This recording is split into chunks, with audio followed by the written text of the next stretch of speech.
Hello, everybody. Welcome. We will be talking about Native American wisdom teachings today. Um, I am Shakta Indian.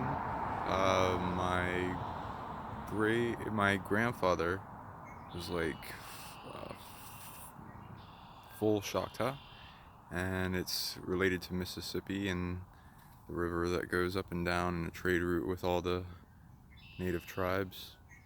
And it's pretty, when I look back and it links to a lot of them. And then South American and a bunch more of interesting origin that's hard to contemplate when looking at it and what it brings in evidence of how they came into existence, and their legends as well. So this will be a teaching. I will be reading from a passage from Jamie Sand's Dancing the Dream.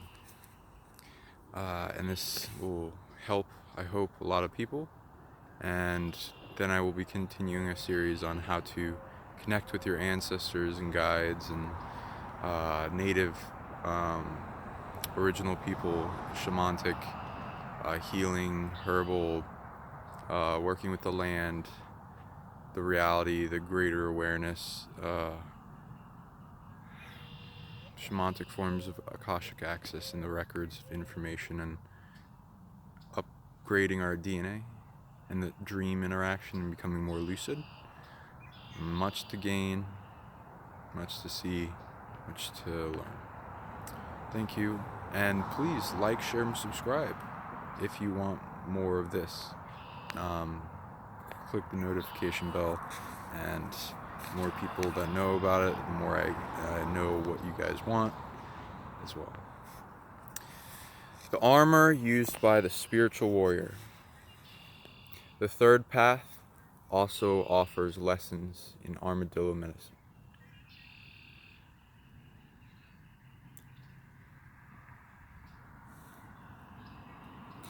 Or boundaries which show us how to feel when our own boundaries are not honored, as well as why we should honor the boundaries of others. If a person does not feel comfortable being asked to discuss personal information, that boundary should be honored, without any comment that could make the person feel ill, at ease.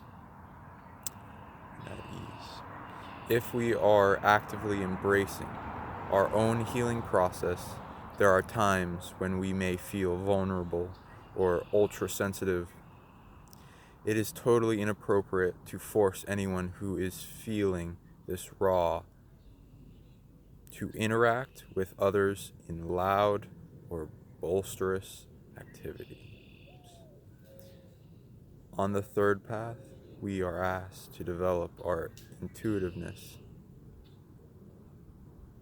and sensitivity to the degree that we can respectfully observe the boundaries of others in this manner.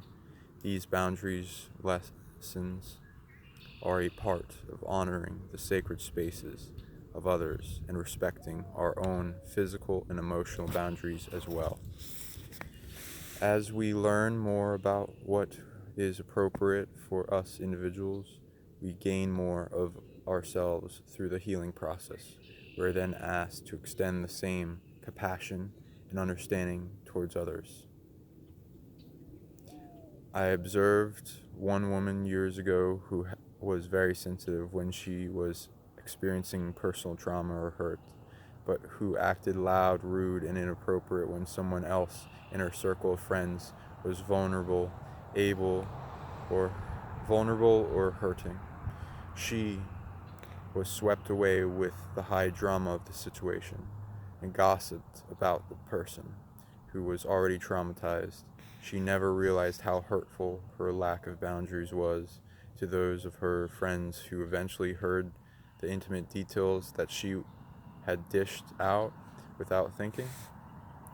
When she was confronted with being the source of these hurtful rumors, she would say only that she heard it from others, and she refused to be accountable for having passed the information on.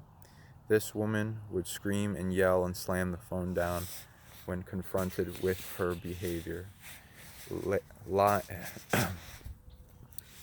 Laying blame outside herself, this behavior pattern is far more common than we would like to think, and it is example of another way we are held accountable for our thoughts, words, and use of authority. If we gossip, we are misused. If we gossip, we are misusing our authority, and we are raping another person's boundaries. When the tables are turned and we are the recipients, we receive the full impact of how that behavior feels. From time to time, all of us are drawn into commenting on something that may not be any of our business.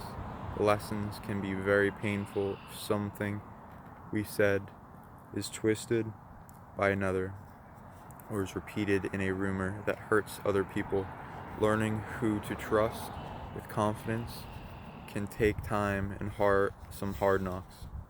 Learning how to be careful with statements of our personal opinions requires that we be fully present when we are speaking to anyone. The fact that today's media will misrepresent recent facts and misquote people's statements in order to get a sensational story is a sad situation and shows the integrity is at risk in all segments of humanity. We are not asked to point fingers, but rather to look at our own behaviors and correct the pattern that we do not like. During the third path, we often meet up with other lessons regarding boundaries. Cow medicine in a Native American concept that teaches us about divine law.